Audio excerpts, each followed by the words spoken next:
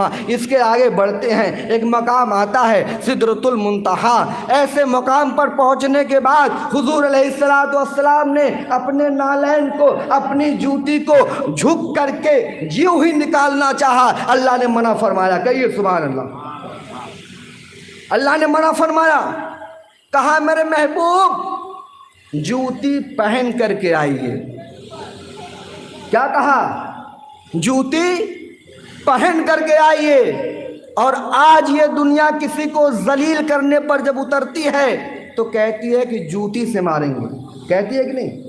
بہت حقیر سمجھتی ہے، بہت گھٹیا سمجھا جاتا ہے جوتی کو، لیکن وہ عرش اعظم ہے، سدرۃ المنتہا ہے، اللہ کی بارگاہ ہے، ایسی جگہ پر حضور جوتی اتارنے کی کوشش کر رہے ہیں، اللہ نے کہا میرے محبوب جوتی پہن کے آئیے، جوتی پہنے اللہ اس کے رسول کریم صلی اللہ علیہ وسلم کے درمیان بات ہوئی، اگر کوئی درمیان میں تھا تو نبی کی جوتی ان کے ساتھ تھی، میں پوچھتا ہوں جوتی کو تو کوئی قدر و قیمت نہیں ہے، جوتی کا کوئی مقام نہیں، لیکن مقام محمد رسول اللہ کا تھا، اس مقام تو اس پیر کا تھا جس پیر میں وہ جوتی تھی، پیر کی نسبت میں، پیر میں سٹے ہونے کی وجہ سے، پیر میں چپکے رہنے کی وجہ سے، پیر کے ساتھ لگے رہنے کی وجہ سے آج وہ اللہ کی بارگاہ تک چلی گئی۔ تو اگر تم آج دنیا میں کوئی شیخ و مرشد کامل کو پکڑ کر کے رکھو گے تو جوتی جب عرش اعظم پہ جا سکتی ہے تو یہ مخلوق بہتر مخلوق ہے، اگر کسی اولیاء اللہ سے اپنی نسبت رکھے تو یقین جانو کہ وہ بارگاہ الہی میں قابل قبول کر دیا جائے گا، اس سے بڑی اور کوئی دلیل نہیں۔ یاد رکھیے اولیاء اللہ سے نسبت ایمان کی حفاظت ہے، کہیے سبحان اللہ، آپ کے ایمان کو بچا لیا جائے گا، آپ کے ایمان کو محفوظ کر لیا جائے گا۔ کیونکہ یہ جو ولی ہوتے ہیں وہ روحانی پیشوا ہوتے ہیں، روحانی مرشد ہوتے ہیں، وہ ایک جگہ پر بیٹھ کر دنیا کا مشاہدہ کرتے ہیں کہ میرا مرید کہاں پریشان ہے، میرا مرید کہاں پھنسا ہوا ہے۔ مولانا اذان گاچھی رحمۃ اللہ علیہ ارشاد فرماتے ہیں کہ پیر وہ ہو ہی نہیں سکتا جو دور سے اپنے مرید کی مدد نہ کر سکے۔ آپ فرماتے ہیں پیر وہ ہے ہی نہیں، پیر وہ ہے ہی نہیں، اور ایسے پیروں کو گلہ میں رسی ڈال کے لٹک جانا چاہیے جو اپنے مرید کی مدد نہ کر سکے۔ پتہ کیا چلا کہ پیر وہی ہے جو دنیا میں بھی آپ کی خبر گیری کرتا ہے اور آخرت میں بھی آپ کی خبر گیری کرے گا، دنیا میں بھی آپ کو بچائے گا اور آخرت میں بھی آپ کو بچائے گا۔ کہنے میں اگر کوئی بھول چوک ہو گئی ہو تو ہم بھی استغفار پڑھتے ہیں، آپ بھی استغفار پڑھیں۔ استغفر اللہ ربی من کل ذنب واتوب الیہ، لا الہ الا اللہ محمد رسول اللہ۔ کوئی گستاخی ہو معاف کریے گا۔ السلام علیکم۔